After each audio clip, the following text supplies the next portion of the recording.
Hey y'all, today we're going to be planting some broccoli and lettuce seeds for our 2025 vegetable garden.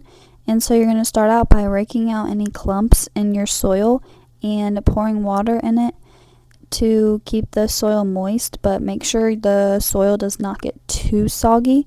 You want it moist enough so that the soil is wet enough for the seeds to be able to germinate well, but you don't want it too wet that it drowns the seeds.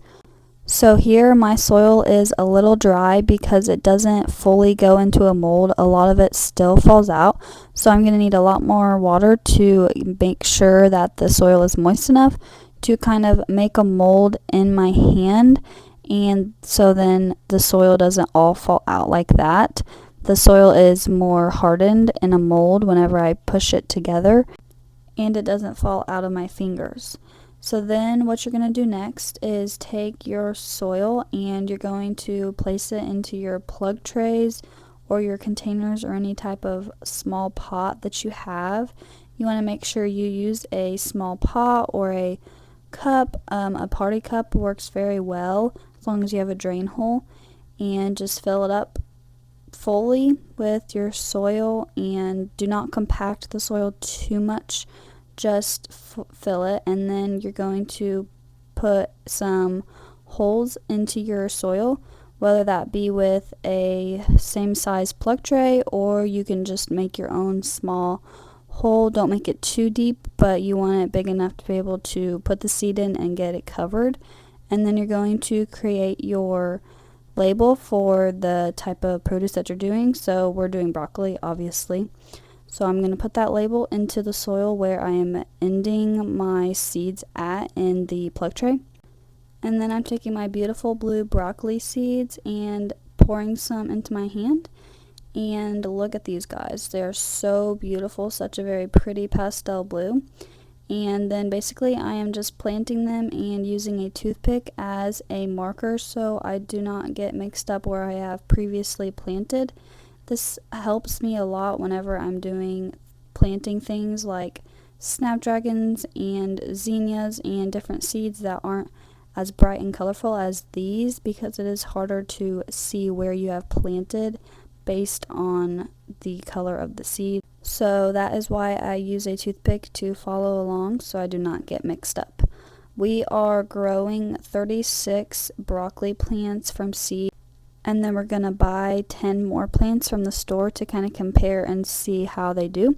And here's the moment for the beautiful blue seeds. I just think they're so pretty in all of the little slots.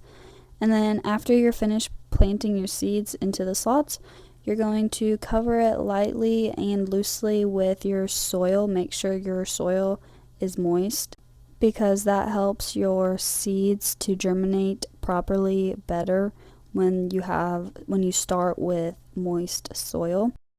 And now after this, I'm going to be moving on to the lettuce, and we are growing a lettuce called Bibb lettuce, and we've had really good chances with this in our past years, so we're trying these out again this year and growing a little more.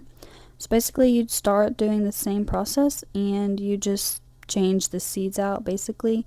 Both broccoli and lettuce are a cold crop, so that is why I'm starting them basically the same time, and they'll probably go out around the same time as well in the garden. So you just plant your lettuce seeds the same way that you would the broccoli seeds and cover them the same.